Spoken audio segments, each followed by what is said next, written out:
नमस्कार दोस्तों, the physics portal में आपका स्वागत है। दोस्तों, आपकी तैयारी बहुत अच्छी चल रही होगी।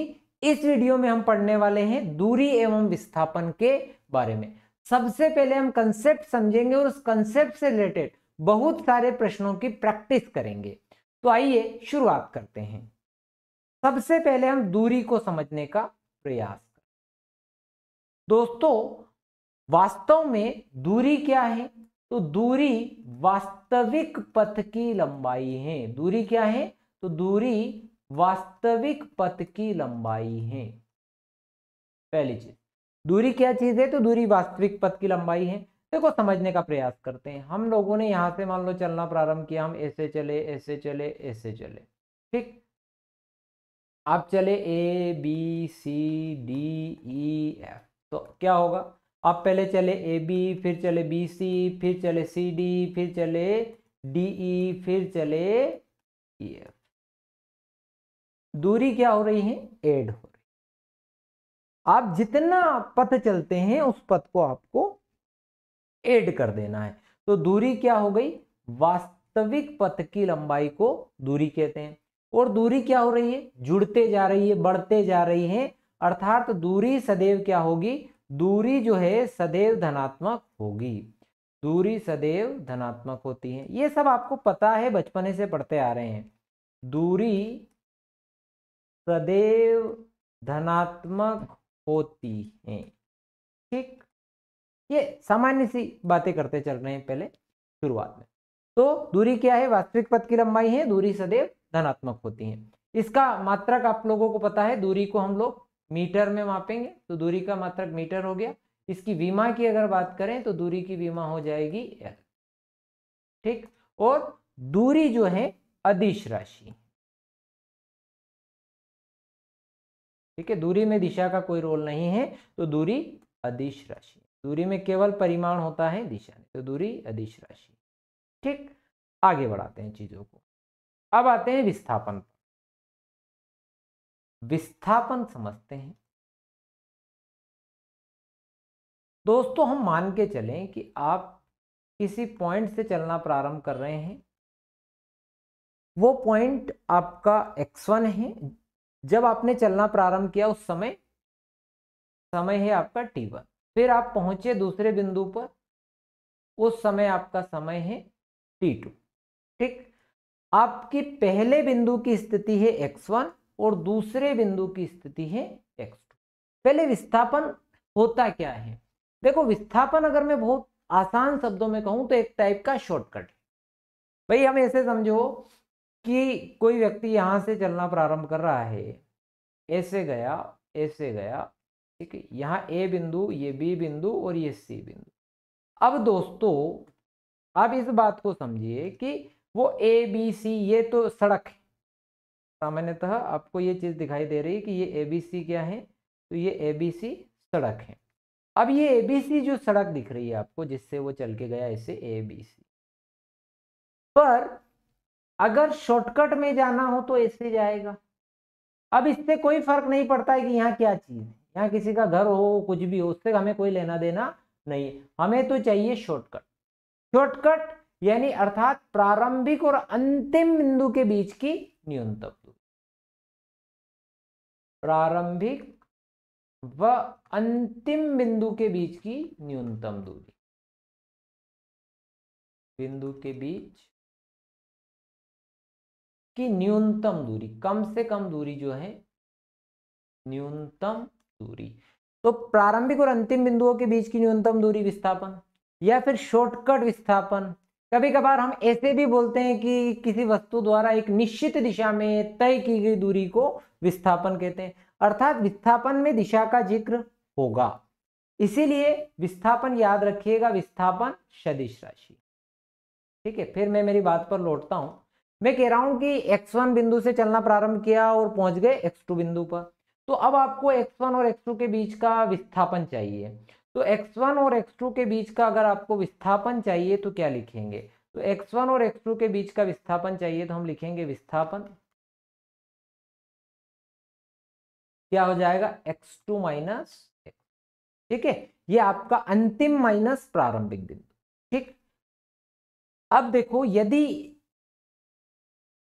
x1 छोटा हो x2 से, तो यदि x1 छोटा हो x2 से, ये मान छोटा हो, मतलब आपने जहां से चलना प्रारंभ किया वह मान आपका छोटा है और जहां आप पहुंचे वो मान आपका बड़ा है।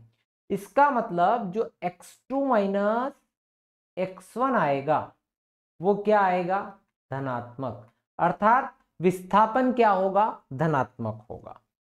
फिर मान के चले कि यदि x1 ग्रेटर देन x2 है तो ठीक, अब आप देखेंगे कि x2 माइनस x1 इस स्थिति में क्या आएगा, नेगेटिव, यानी कि विस्थापन आपका ऋणात्मक। यदि x1 बराबर x2 तो x2 माइनस x1 बराबर आएगा 0, क्योंकि दोनों बराबर हैं, इसकी जगह रख दो x1 माइनस x1 0। हमें यहां ये पता चलता है कि विस्थापन धनात्मक, ऋणात्मक और शून्य होता है।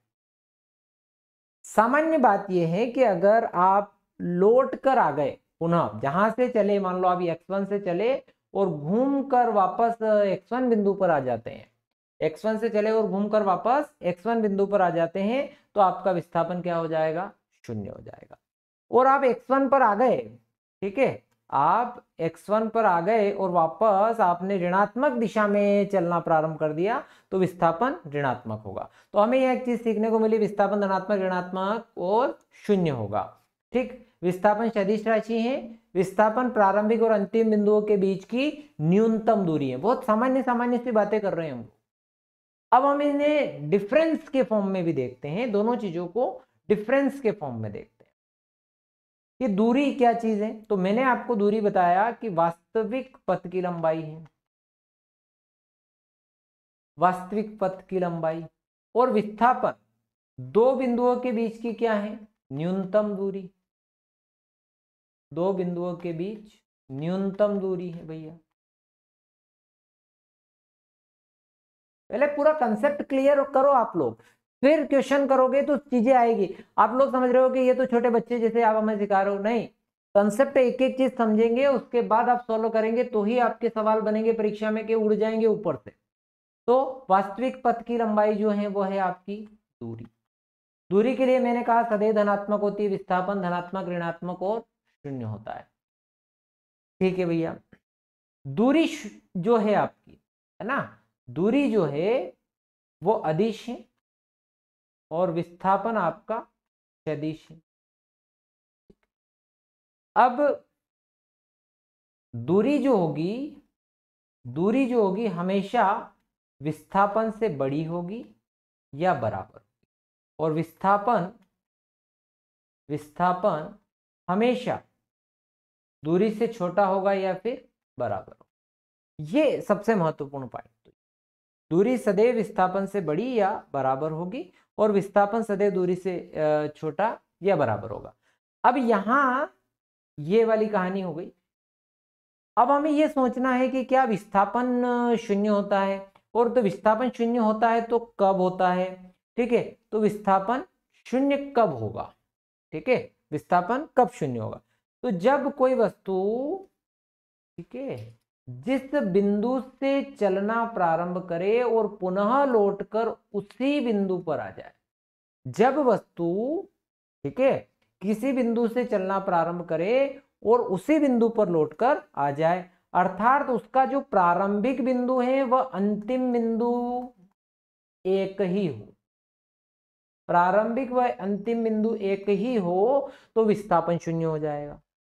ठीक, विस्थापन शून्य होने की कंडीशन क्या है, तो प्रारंभिक बिंदु और अंतिम बिंदु एक ही होना चाहिए, या फिर वस्तु ने गति प्रारंभ ही नहीं की हो तो वो वही है, तो इस स्थिति में भी विस्थापन शून्य होगा। ठीक, विस्थापन शून्य कब होगा, तो ये हमें मालूम पड़ गया। उसी टाइप से दूरी शून्य कब होगी, तो दूरी शून्य वैसे होती नहीं है अगर गतिशील है तो, पर जब वस्तु चलना प्रारंभ नहीं करे, जब वस्तु चलना प्रारंभ नहीं करे, यानी जहां है वहीं रहे, तो हम कह सकते हैं कि भाई दूरी आपकी शून्य होगी। ठीक, तो अब आपको पता चल गया कि भाई दूरी सदैव धनात्मक होती है, शून्य हो सकती है पर वस्तु चलना प्रारंभ नहीं करे। ठीक है, ये बहुत सामान्य सामान्य सी बातें हमने आपको बताई। पर हाँ, अब एक और प्रश्न ये उठता है कि क्या दूरी और विस्थापन बराबर हो सकते हैं क्या?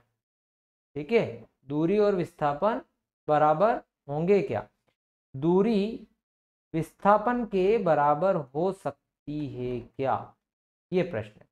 तो दूरी विस्थापन के बराबर हो सकती है, पर वस्तु एक सरल रेखा में बिना मुड़े गति करे। आपको बता रहा हूं, बार बार रिपीट कर रहा हूं, दूरी विस्थापन के बराबर होगी, कब होगी? हाँ, ठीक, कब? जब वस्तु एक सरल रेखा में बिना मुड़े चले। ठीक, तो सरल रेखा में बिना मुड़े चले तो दूरी विस्थापन के बराबर हो सकती है। या मैंने बराबर लिख दिया दूरी विस्थापन की जगह। तो दूरी विस्थापन के कब बराबर होगी? तो दूरी और विस्थापन बराबर होंगे तब होंगे जब वस्तु एक सरल रेखा में गति करे बिना मुड़े चले, तब विस्थापन के बराबर होगी। ठीक, एक एक चीज सीख गए। अब हमें ये चीज पता कि दूरी जो है आपकी, दूरी जो है सदैव विस्थापन से बड़ी होती है, सबसे पहली चीज। पर कभी कभी बराबर भी तो होती है, तो सदैव दूरी विस्थापन से बड़ी या बराबर होती है। तो अब हम लिखें कि दूरी बटे विस्थापन, अर्थात देखो ग्रेटर देन 1। दूरी और विस्थापन का अनुपात, दूरी और विस्थापन का अनुपात सदैव 1 से अधिक होता है, सदैव 1 से अधिक। और अगर इस चीज को उल्टा कर दो, विस्थापन बटा दूरी, तो सदैव 1 से कम। ठीक, तो ये वाली एक कहानी होगी। तो दूरी और विस्थापन का अनुपात सदैव 1 से अधिक होता है और विस्थापन और दूरी का अनुपात सदैव 1 से कम होता है। चलो, अब आते हैं इनके क्वेश्चंस पर जो बेसिक थ्योरी से रिलेटेड है। ये भी हाल मैंने बताया, विस्थापन और दूरी का अनुपात, विस्थापन व दूरी का अनुपात सदैव होता है। तो अभी जस्ट हम लोगों ने, मैंने यहाँ लिख भी दिया आपके लिए, देखो विस्थापन और दूरी का अनुपात सदैव 1 से कम होता है। क्या ऑप्शन में ऐसा है क्या? तो ऑप्शन में है 1 से कम है, होता तो है विस्थापन दूरी जो 1 से कम तो होता तो है, ये बात तो सही है, पर है ना 1 के बराबर होता है, 1 के बराबर या 1 से कम होता है, 1 के बराबर या 1 से अधिक होता है। तो विस्थापन बटा दूरी, ठीक है, जैसा कि हमने अभी यहां लिखा लेस देन इक्वल टू 1। अब देखो विस्थापन और दूरी का अनुपात सदैव, क्योंकि यहां सदैव शब्द आया, तो सदैव तो क्या होता है, कम भी हो सकता है और बराबर भी हो सकता है, 1 के बराबर भी हो सकता है और 1 से कम भी हो सकता है। अगले प्रश्न पर आते हैं। विस्थापन और दूरी का अनुपात होता है हमेशा 1 से कम, हमेशा 1 के बराबर, हमेशा 1 से अधिक, 1 हो भी सकता है। विस्थापन और दूरी का अनुपात अभी तो मैंने लिखा, विस्थापन और दूरी का अनुपात मैंने अभी हाल लिखा कि लेस देन इक्वल टू 1। अब यहां ये हो रहा है कि हमेशा 1 होता है, 1 से कम होता, हमेशा तो नहीं होता भाई, कभी कभार 1 भी तो होता है, हमेशा 1 के बराबर होता है, तो ये तो अच्छा, हमेशा 1 से अधिक, तो ये तो कभी भी, कभी नहीं होगा, कभी नहीं होगा। विस्थापन व दूरी का अनुपात कभी भी 1 से अधिक नहीं होगा, पर हाँ 1 हो भी सकता। अब ये हो भी सकता लिखने से हमारा ये करेक्ट उत्तर हो गया, चौथे वाला। अगले प्रश्न पर, निम्न में से कौन सा कथन सही नहीं है? विस्थापन अक्ष मूल बिंदु के चुनाव से स्वतंत्र है। भाई विस्थापन अक्ष पर आप मूल बिंदु के चुनाव के लिए बिल्कुल स्वतंत्र हैं, इंडिपेंडेंट हैं। विस्थापन चली गई दूरी के बराबर भी हो सकता है या नहीं भी हो सकता, हाँ बिल्कुल हो सकता है, दूरी के बराबर हो भी सकता है और नहीं भी हो सकता है, ये वाली बात भी सही है और ये वाली बात भी सही है। जब कोई कण अपने शुरुआती बिंदु पर लौटता है, वापस आ गया जाकर, तो इसका विस्थापन शून्य नहीं होता है। अरे भैया शून्य होता है, जब कोई कण अपने शुरुआती बिंदु पर आ गया, जहां से चला वापस वहीं पर आ गया, तो विस्थापन शून्य होता है। ये क्या लिख रहा है, शून्य नहीं होता है। तो ये सही नहीं गलत ढूंढ लिया अपन ने, अपने को गलत चाहिए था। विस्थापन बिंदुओं के बीच कण की वास्तविक गति की प्रकृति को नहीं, आ भाई विस्थापन बता ही नहीं सकता, कण किस गति से चला गति की प्रकृति को नहीं बता सकता, तो ये बात भी सही है। एक ही बात गलत है जो कि तीसरे पर है, और हमारा सही उत्तर तीसरा हो गया। अगले प्रश्न, निम्नलिखित में से कौन सा एक विमीय गति के लिए सत्य है? अब एक विमीय गति जो सरल रेखा में चलती है, तो सरल रेखा में जो गति होती है उसमें क्या सत्य है? तो ये हमने देखा था कि जो दूरी है ना, दूरी सदैव विस्थापन से अधिक या विस्थापन के परिमाण के बराबर होती है, तो तीसरा वाला उत्तर आपका सही है। यदि कण का विस्थापन शून्य है तो तय की गई दूरी निश्चित रूप से शून्य होनी चाहिए। यह कहाँ ऐसा हमने पढ़ा कि अगर विस्थापन 0 हो गया तो दूरी भी 0 हो? नहीं, विस्थापन 0 दो ही कंडीशन में होता है, जब वस्तु या तो चलना प्रारंभ ही नहीं करे और या फिर जहां से चली लौटकर वहीं आ जाए, तो विस्थापन 0 होता है। तो निश्चित रूप से 0 होना चाहिए, ये गलत है। एक बात, 0 हो भी सकता है और नहीं भी। अब यदि कण का विस्थापन 0 है तो तय की गई दूरी, अब देखो अपन पहले इस पर, कण पर निर्भर करता है, तो कण पर तो निर्भर नहीं करता भैया, ठीक है, 0 नहीं होगी, ये वाली बात से मैं थोड़ा सा सहमत हो गया। यदि कण का विस्थापन 0 है तो तय की गई दूरी 0 नहीं होगी, पर एक स्थिति ये भी तो है कि अगर उसने चलना ही प्रारंभ नहीं किया हो, दोनों स्थिति में दूरी और विस्थापन दोनों ही 0 हो सकते हैं, पर कब हो सकते हैं? जब वो चलना ही प्रारंभ नहीं करे। तो अपने को कहाँ मालूम कि ये चले नहीं चले, तो 0 हो भी सकती है और नहीं भी, ठीक है, क्योंकि यह निश्चितता नहीं है। अगर यहां लिखता कि यदि किसी गतिशील कण के लिए विस्थापन 0 है तो तय की गई दूरी 0 नहीं होगी, पर यहां लिखा ही नहीं। तो चलना अगर प्रारंभ नहीं किया है तो उस परिस्थिति में विस्थापन और दूरी दोनों 0 होते हैं, इसीलिए 0 हो भी सकता है और नहीं भी। मैं अपना तर्क दे रहा हूं आपको एक एक प्रश्न का कि ऐसा क्यों, रटी रटाई बातें नहीं बता रहा हूं, ध्यान से समझिएगा। अगले प्रश्न पर आते हैं। यदि तय की गई दूरी 0 है तो विस्थापन, अब देखो उल्टा कर, दूरी 0 है और हमें यह पता कि दूरी कब 0 होती है? जब आप चले ही नहीं, अरे आप चले ही नहीं तब दूरी 0 होती है। तो निश्चित रूप से 0 होता चाहिए, तो विस्थापन बिल्कुल निश्चित रूप से 0 होता।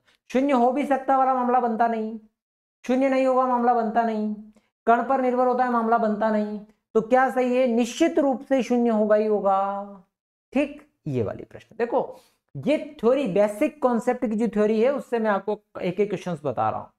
अगले प्रश्न, एक कण मूल बिंदु से प्रारंभ एक अक्ष के अनुदिश बिंदु 20 मीटर पर जाता है, 20 पर जाता है ना, तो एक कण मूल बिंदु से प्रारंभ हुआ, तो यहां हमने मूल बिंदु ले लिया दोस्तों, ठीक। अब इस मूल बिंदु से चलकर ये गया 20 मीटर, यहां हो गया 20। फिर कह रहा है फिर उसी रेखा पर स्थित बिंदु पर लौट आता है, ठीक। तो उसी रेखा पर स्थित, इसी रेखा पर स्थित एक बिंदु है जो आपका यहां कहीं है, वापस जब लौट कर आया तो ये -20 पर आ गया, ठीक। अब हुआ ये कि ये 20 मीटर तो इधर गया और 20 मीटर लौटकर मूल बिंदु तक आया और फिर 20 और एक्स्ट्रा चल गया, तो दूरी जो चला 60 मीटर, क्योंकि 20 तो ये वाली देखो, 20 तो ये गया, फिर 20 आया और 20 इधर एक्स्ट्रा चल गया। अब विस्थापन, विस्थापन जब हम निकालते हैं तो अंतिम माइनस प्रारंभिक, अंतिम में आप कहां बैठे हो?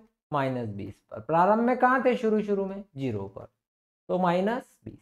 अब आपको 60 और -20, पहला ही ऑप्शन है, बाकी सब गलत। कितना सरल था। अगला, यदि एक व्यक्ति 10 मीटर उत्तर की ओर 20 मीटर पूर्व दिशा की ओर जाता है तो विस्थापन होगा। अब ये भी आप बहुत आसानी से कर सकते हो, ठीक है। अगर एक व्यक्ति 10 मीटर उत्तर की ओर 20 मीटर पूर्व दिशा की ओर, देखो ईस्ट वेस्ट नॉर्थ साउथ, ठीक। अब नॉर्थ में जो जा रहा है ये y अक्ष मानेंगे और ये x अक्ष। मैं x y से करा रहा हूँ, सदिश रूप में करेंगे तो बहुत आसानी से हो जाएगा। और अगर आप पाइथागोरस लगा के और वैसे भी करें तो हो सकता है कि भाई व्यक्ति 10 मीटर उत्तर में गया और 20 मीटर पूर्व में गया और अब आपको चाहिए विस्थापन, तो ये हो गया विस्थापन। तो अब आप इसमें लगा देंगे पाइथागोरस प्रमेय, पाइथागोरस प्रमेय लगा देंगे तो आपका उत्तर आ जाएगा। पर हम इसको सदिश रूप में करें कि भाई व्यक्ति 10 मीटर तो गया उत्तर में, 10i, 20 मीटर गया जो आपका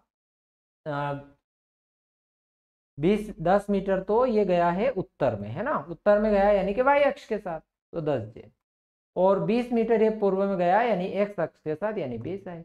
अब ijk का परिमाण निकालने का तरीका होता है कि इनका गुणांकों को क्या कर दो, वर्ग कर दो। तो 20 का वर्ग धन 10 का वर्ग, 20 का वर्ग हो गया 400 और 10 का वर्ग हो गया, तो क्या हो गया √500, और √500 का लगभग स्क्वायर रूट अगर निकालेंगे तो 22.5 के आसपास आता है। ये उत्तर हो गया। अगला प्रश्न है कि एक हवाई जहाज 400 मीटर उत्तर और 300 मीटर पूर्व दिशा में। अब हवाई जहाज जो जा रहा है कि वो तो 400 मीटर तो गया आपका उत्तर में और 300 मीटर पूर्व में, और अब उसके बाद देखो 400 मीटर तो आपका उत्तर में ऐसे चला गया, फिर वहां से मुड़ा और पूर्व में चला गया, और अब यहां से ऐसे ऊपर उड़ गया। ठीक है, तो जब ऐसी स्थिति बनी तो आप ये ऐसे निकालें कि भाई एक तो हो गई आपकी एक्स अक्ष पूर्व वाली, तो 300i, अब उत्तर में गया तो ये कौन सी हो गई, वाई अक्ष 400, और फाइनल ये ऊपर की ओर उड़ गया यानी कि जेड अक्ष पे चला गया। जेड अक्ष पर कितना गया, 1200 के। अब आपको मैंने अभी हाल बताया कि भाई परिमाण निकालना है तो आप इनका क्या कर दो, वर्ग करके जोड़ दो।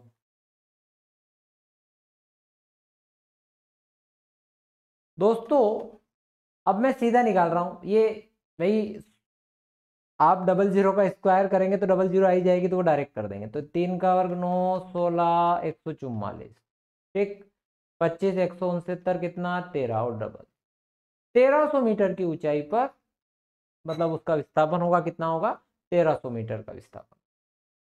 आगे बढ़ते हैं। चित्रानुसार एक व्यक्ति एई की ओर पथ, है ना, तो अब इसमें अपन वो एई और वो बनाया नहीं पाए, अपन ने बनाया नहीं, ठीक है, तो वो बना लेते हैं पहले। इसमें जो है थोड़ा सा ये जो है थोड़ा सा आगे पीछे हो गया है किलोमीटर, है ना, ये 1 किलोमीटर है ये वाली लाइन, तो इसमें ऐसा अपन बना देते हैं ABCD और E, ये होगा ठीक। अब ये बोल रहा है कि एक व्यक्ति AE की ओर पथ ABCD के अनुदिश चलता है और तय की गई दूरी और विस्थापन चाहिए। अब कैसे चल रहा है, तो चलो AB चला 8 किलोमीटर, फिर BC चला 4 किलोमीटर, CD चला 4 किलोमीटर और DE चला 1 किलोमीटर। टोटल कितना हुआ, 8 4 12, 12 और 4 16, 16 और 1 17, ठीक। अब 17 किलोमीटर तो ये चला, तो 17, तो ये 15 और 16 वाले ऑप्शन तो गलत हो गए, अब 17 वाले दो ही बचे, ठीक। अब विस्थापन वाले की बात कर लेते हैं, इसमें आ जाओ, ये आपका विस्थापन है एक्चुअल में। अब ये 4 इसमें से कम कर दी तो ये दूरी 4 रह गई, और ये 4 में से ये वाला 1 कम हो गया तो ये कितना रह गया, 3। अब आप बहुत आसानी से देख पा रहे हो कि एक्स अक्ष के साथ 4 है और वाई अक्ष के साथ कितना है, 3 है, तो सीधा, या फिर पाइथागोरस थ्योरम वाला मामला, तो ये आपका हो रहा है 4i प्लस 3j, ठीक है। भले माइनस में भी आएगा तो कोई दिक्कत नहीं आएगी क्योंकि अपन स्क्वायर करेंगे तो वो तो प्लस ही हो जाएगा, ठीक है। 3 का स्क्वायर, टोटल 16 और 9 25, 25 का हो जाएगा 5, तो 17 और ये 5, कितना बढ़िया है, सरल है। अगले प्रश्न पर आते हैं। षटभुज में दूरी और विस्थापन है, षटभुज 6 भुजाओं वाला है। अब इसमें अपन दूरी और विस्थापन देखते हैं, है ना।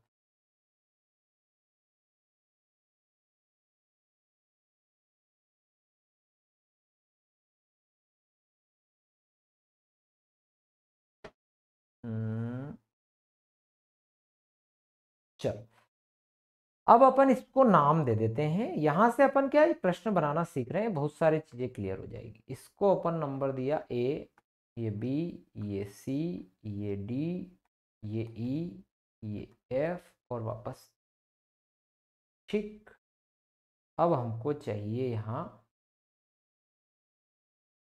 अब अपन चाहिए दूरी और विस्थापन। ठीक है, तो दूरी और विस्थापन जब चाहते हैं, ठीक है,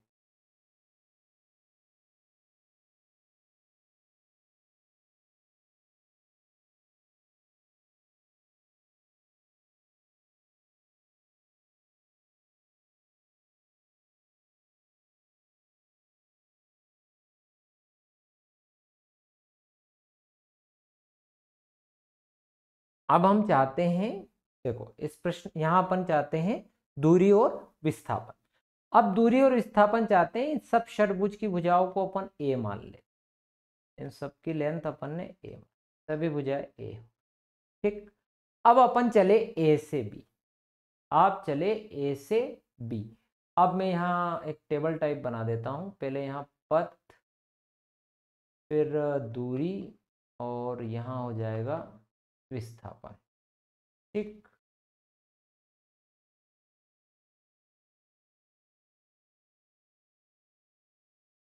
अब दोस्तों जब आप ए से बी चले, ए बी पथ पर चले, यानी ए से बी की ओर चले, तो दूरी कितनी चली ए से बी में, ये दूरी चली, विस्थापन भी कितना होगा, दूरी और विस्थापन बराबर। बहुत बढ़िया। अब आप चले ए सी, ए से सी में, यानी कि दूरी आपकी ए ये वाला चल गए और ये वाला चल गए, ए और ए दो ए। अब ये हो गया विस्थापन। ठीक, अब ये विस्थापन निकालने के लिए अपने को बुद्धि का प्रयोग करना पड़ेगा। तो यहाँ जो एंगल बना 60 डिग्री और यहाँ जो एंगल बना वो बना 120 डिग्री। अब हमें ये सदिशों में ये चीज याद है कि ए और बी का जो कोण लिया जाता है वो छोटे वाला कोण लिया जाता है दोनों में से, तो 60 डिग्री का कोण है। अब आप इसका परिणामी सदिश निकालने का सूत्र होता है ए वर्ग धन बी वर्ग धन 2ab कोस थीटा।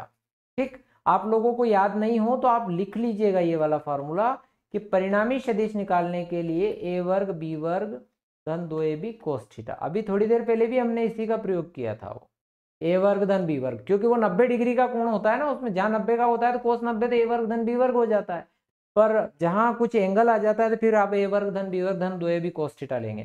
तो अब यहाँ देखो कि हमारे पास जो है ए का वर्ग धन ए का वर्ग धन 2ab, तो ए का मान भी ए और ए वर्ग कोस 60, कोस 60 का मान हो जाएगा 1/2, तो ए वर्ग ए वर्ग ए वर्ग √3 ए वर्ग, तो √3 ए वर्ग बाहर आ जाएगा तो a√3। ये हो गया आपका पहला।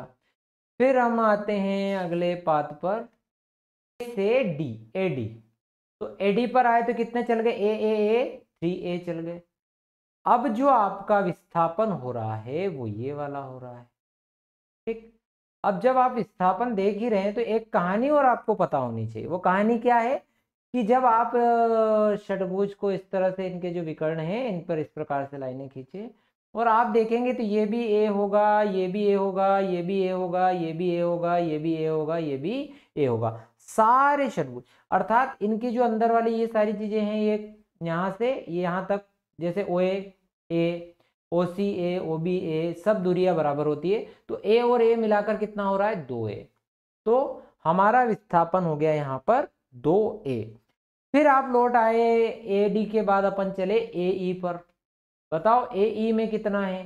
तो जब आपकी ये वाली दूरी अब आपको चाहिए तो फिर पुनः यहाँ वाला कोण आप देखिए, ए और बी के बीच में यहाँ कोण आपका वापस से 60 डिग्री का, अंदर वाला 120 का। तो 60 की जब चर्चा हुई तो फिर विस्थापन तो a√3 हो गया। और आप यहाँ से चले A B B C C D और डी ई तक आ गए हैं, तो यहाँ अब आपका 4a हो गया। फिर आप घूम फिर कर एफ तक आ गए, ए एफ तक, यानी अब आप चल गए 5a, विस्थापन वापस से a। और फिर आप वापस ए से चलकर ए तक आ गए, तो दूरी तो हो गई 6a और विस्थापन हो गया 0, क्योंकि आप वापस अपने मूल बिंदु पर पहुंच चुके हैं। ठीक, आगे बढ़ाते हैं।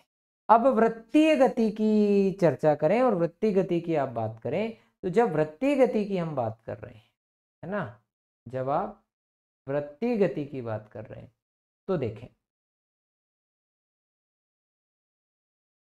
वृत्तीय गति में ये O बिंदु है। अब इसे इस तरह से समझिएगा कि मान लो कोई कण चलना प्रारंभ किया और वो कण इस A बिंदु से चलकर इस B बिंदु पर आ गया। ठीक, क्योंकि भाई प्रश्न सरल वाले प्रश्न कैसे आएंगे कि एक चक्कर पूरा करा तो विस्थापन और दूरी बताओ। तो एक चक्कर पूरा करने में विस्थापन अगर पूछे जाए तो उसकी रेडियस चली, एक चक्कर आप यहाँ से चले ऐसे और वापस आ गए तो त्रिज्या r इधर की और r इधर की, तो व्यास आ जाएगा उसका 2r। पर दूरी जो है 2πr चल जाएगा, इसमें कोई बड़ा मामला नहीं है। यहाँ अपन आपको अलग तरीके से मैं एक नई चीज सिखा रहा हूँ। तो ये हो गया डेल थीटा। अब बच्चों जब A से B तक चला, अब यहाँ कोण डी थीटा है, तो अब आपको पहले तो कोण बराबर होता है चाप बटे त्रिज्या। हमें चाहिए इसमें ये वाला चाप क्योंकि दूरी है, तो चाप बराबर हो जाएगा कोण गुणित त्रिज्या। तो जब आपको अगर कोण पता हो और त्रिज्या r अगर मान के चले तो r डेल थीटा, ये आपकी दूरी हो गई। विस्थापन निकालना सीखना है, मेन विस्थापन। अब विस्थापन एक्चुअल में ये वाली दूरी, ये ठीक है, पूरा इसमें ये नहीं आता है। तो विस्थापन जो है आपका ये है। ठीक, अब ये ए बी विस्थापन है। अब एक काम करते, यहां से एक काम करते, आधा ये और आधा ये, है ना, ये आपका 90 डिग्री हो जाएगा, है ना, बीच में। अब आप ये देखें कि ये जो आर हैं, है ना, यहाँ भी ये त्रिज्या है और ये भी त्रिज्या है, इसके दो भाग करेंगे, थीटा को दो भागों में बांटते हैं। एक इसका लंबवत घटक हो जाएगा, तो ये जो थीटा है इसका भी आधा आधा कर लेते हैं अपन, यहाँ θ/2 है और यहाँ भी θ/2 है।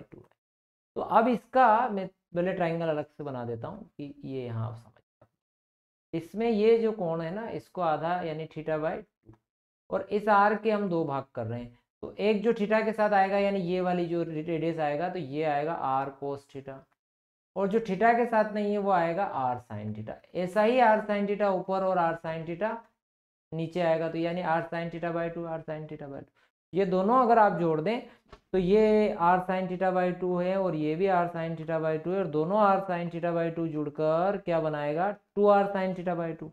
तो ये दूरी कितनी हो रही है, विस्थापन, विस्थापन हो गया आपका 2r साइन θ/2।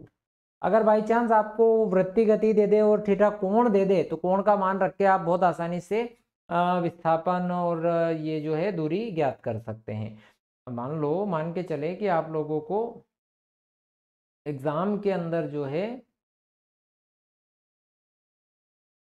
एग्जाम में मान लो एक वृत्त दे दिया, ठीक, और इस वृत्त के साथ आपको कोण भी पता है कि भाई ए से बी बिंदु पर जा रहा है और यहाँ कोण आपका 30 डिग्री, ठीक, और ये त्रिज्या है 5। अब आपसे बोला कि भाई दूरी बताओ ए बी के बीच की, तो बहुत अच्छी चीज है कि चाप बराबर कोण गुणित त्रिज्या यानी 30 गुणित 5, 105 या 15, 150 मीटर इसकी दूरी हो जाएगी। ठीक, उसके बाद जो है अब आपसे विस्थापन भी पूछा है, तो विस्थापन के लिए अब हमने परमानेंट फॉर्मूला निकाल लिया इस टाइप के प्रश्नों के लिए वृत्तीय गति में, तो 2r साइन θ/2, ठीक, तो 2r का मान 5 और साइन 15 डिग्री, तो 10 साइन 15, ठीक, साइन 15 की वैल्यू आप लोग निकाल ही सकते हैं। कैसे निकालेंगे, तो एक काम करिएगा कि साइन 15 की वैल्यू अगर निकालना ही हो, मैथ्स के स्टूडेंट सभी लोग हैं, तो 45 माइनस 30 करके साइन ए माइनस बी का फॉर्मूला लगा के आप लोग निकाल लीजिएगा, आ जाएगा। अगले प्रश्न पर, एक व्यक्ति 40 मीटर त्रिज्या के अर्धवृत्ताकार पथ में गतिशील है, यदि वह पथ एक सिरे से दूसरे सिरे तक पहुंचता है तो व्यक्ति द्वारा तय दूरी तथा विस्थापन का परिमाण ज्ञात कीजिए। भाई हमारे पास एक व्यक्ति जो है 40 मीटर त्रिज्या के वृत्ताकार मार्ग पर चल रहा है, अर्धवृत्ताकार, यदि वह पथ के एक सिरे से दूसरे सिरे तक पहुंचता है, यहां से यहां तक पहुंचा, तो व्यक्ति द्वारा तय की गई दूरी और विस्थापन का परिणाम। तो दूरी जो है 40 मीटर त्रिज्या है, तो अर्धवृत्ताकार पथ है, तो एक से दूसरे, तो दूरी तो आपका ये अर्धवृत्त हो गया यानी पाई आर हो गया, तो 40 पाई हो गया, ये तो हो गई दूरी। और विस्थापन मैंने आपको बता ही दिया भाई, जो त्रिज्या है वो व्यास आ जाएगा इसका, तो 2 गुणा 40 80 मीटर। बहुत सरल प्रश्न, ऐसे प्रश्न आ भी सकते हैं नहीं भी आ सकते हैं, ठीक, पर प्रश्न आएंगे ऐसे ही भाई। वो मैथ्स आप लोगों का फिजिक्स चेक कर रहा है, मैथ्स चेक कर रहा है, इसका मतलब ये नहीं है वो चाहता है आपको मैथ्स कितनी आती है, ज़्यादा आपका मैथ्स वाले हो, आप फिजिक्स नहीं पढ़ रहे हो, आप जेई का पेपर नहीं देगा आपको, ठीक, बहुत ज़्यादा डीप में नहीं जाना है, फिजिक्स वर्ग की तैयारी नहीं करना है आपको, पर हाँ इस स्तर की करना है कि आप सारे प्रश्न बना सके। अगला प्रश्न है आपका कि एक आदमी 20 मीटर त्रिज्या के वृत्तीय मार्ग पर एक चक्कर 50 सेकेंड में तय करता है। अब 20 मीटर त्रिज्या का पथ है और उसको एक चक्कर लगाने में कितने लग रहे, 50 सेकेंड। 4 मिनट में, 4 मिनट 60 सेकेंड में आदमी का विस्थापन होगा, तो 50 सेकेंड में एक चक्कर लगा रहा है। अब 4 मिनट में कितने सेकेंड हो गए, तो 4 मिनट में हो गए, 4 मिनट में हो गए 24, 240 प्लस 10, तो 250 सेकेंड 4 मिनट 10 सेकेंड में हो गए।